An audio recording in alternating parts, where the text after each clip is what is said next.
Hi everyone, it's Bobbi-Jo and welcome to my home. I am coming to you with hashtag Stamping Sunday. And who is hosting this is Paula at Craft and by the Pond and also Thelma Hall. And what it is anything stamping, really. That's pretty much what it is. So what I decided to do this week is I think it's very important when you're working with any stamping or any marker for that matter, any like water paints, watercolors, anything, you should be swatching if you can. If it's going to be something you're using on a regular basis, you should be swatching it. Now, I have had this for a few years for sure, you can see, but it's kind of getting dilapidated and I find it a little bit big. I'd like to hang some stuff off, like a smaller thing to hang it. So what I've decided to do is I'm going to take a binder ring, and I did up these little 2.5 by 2.5 110 cardstock. And I put a little faux eyelet there just so that it's a little bit stronger. And I'm going to just thread these onto here and have it hanging. The main things I use are my distressed inks and my alcohol inks. So those are my main things I love. But yeah, so for the alcohol inks, I figured I'd just grab 3 out. Because I'm going to show you what the colors are dry and what they come out as when you first do them, because that's why you need swatches. It's a different color when it dries. It's not drastic color and change, but it's a different color. So the first one we're going to take are the jeans ones, so you can see right there the one that I already have swatched. So I'm going to take this one. I do have labels I'm going to put on these. So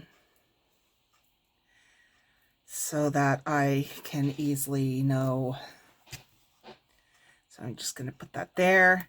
I always have 1 inch mostly. I do have, like, for the 3 by 3 distressed ink stuff, I do have my peacock feathers in it, but that is distressed oxide if I remember correctly.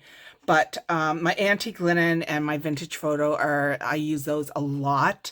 So I do have the large ones, and I also have the embossing ink in the large. But otherwise, the 12 by, the 1 by 1 inch work great with me. And included in it is that you can take your little sponges, and I just put mine right in there. And you can see here, and whenever I need them, I just take the little thing and push it in, and brings it up, and then I put it back, and then I always know where it is. So I'm just going to do a little here.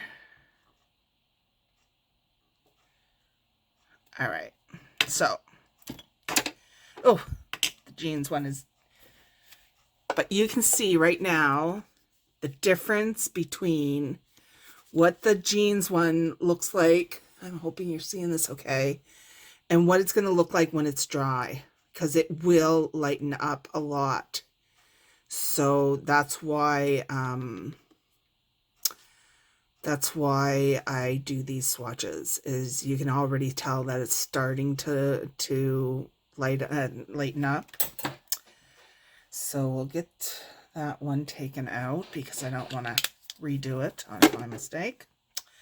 So I'll put that there. Preserves is next. So let's see what we can do with that.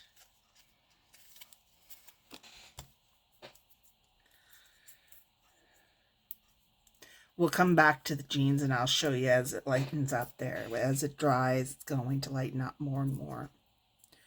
And this is why I always have my swatches. A lot of people, they don't think they have to swatch just because they don't stamp a lot. Maybe they don't color, so they think, oh, well, I don't have to swatch because I'm not using markers. But you have to do your stamps too, right? Okay, this is preserves.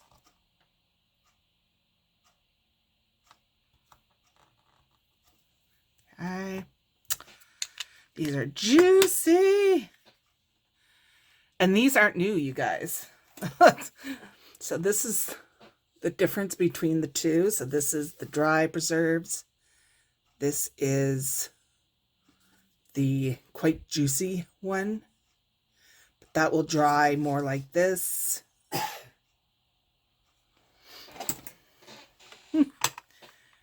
These aren't new either. They're not juicy. I know I put them upside down on purpose, but sometimes I wonder if I have to. All right. And this is peeled paint. We're not going to do all of them. I just grabbed like 3 out and said, oh, we'll do those ones. So,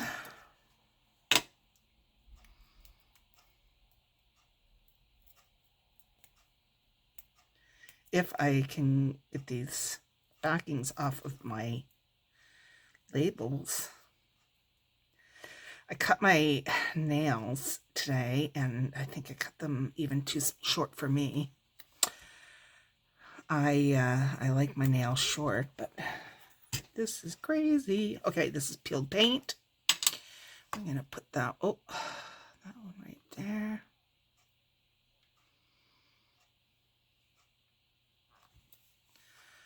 Boys, these are juicy. These are juicy, and I know they're like 2 years old, at least 3 years old. So you can see where that's going to be. That's going to be less. You can see the preserves one. You can see where it was overdone, but essentially that is the same. Jeans, it's lightening up. So yeah, these, you just let them sit for a bit.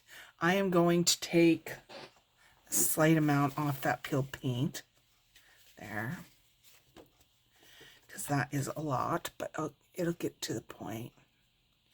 It'll give me an idea. Anyways, so those are our beginning swatches. Like I said, though, it's always good to do your markers as well. This is my markers, my not distressed. These are my alcohol markers. It's great because you can see, for instance, if I'm looking for greens, I come down here, I look across at my greens. I don't know why they consider that green, but whatever. It's 45, 46, 47, 48. I don't know why there's a difference in between there. But anyways, but if I need a green, I come down, I look at these green colors, and I can compare them before I start coloring, stuff like that. So I really enjoy those, because otherwise I would not be able to tell necessarily. So if you take my 45... the 45 does look yellow. It doesn't look as yellow as my marker does. What one is clear as day here? I think it is. Yeah, this one.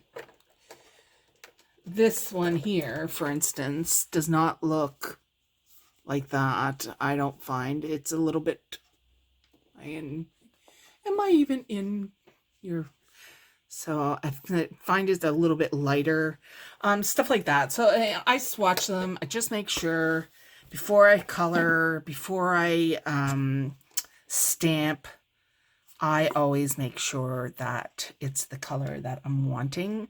And you will see that once these dry, as I showed you, they're going to be a lot different. Like the jean one is going to dry, and it's going to be a lot different from this one. So, well, from this will dry to this color here. So you have a better idea of how they come out. Anyways, that's all I wanted to talk about today for hashtag Stamping Sunday. And thank you for stopping by. All right, guys. Bye.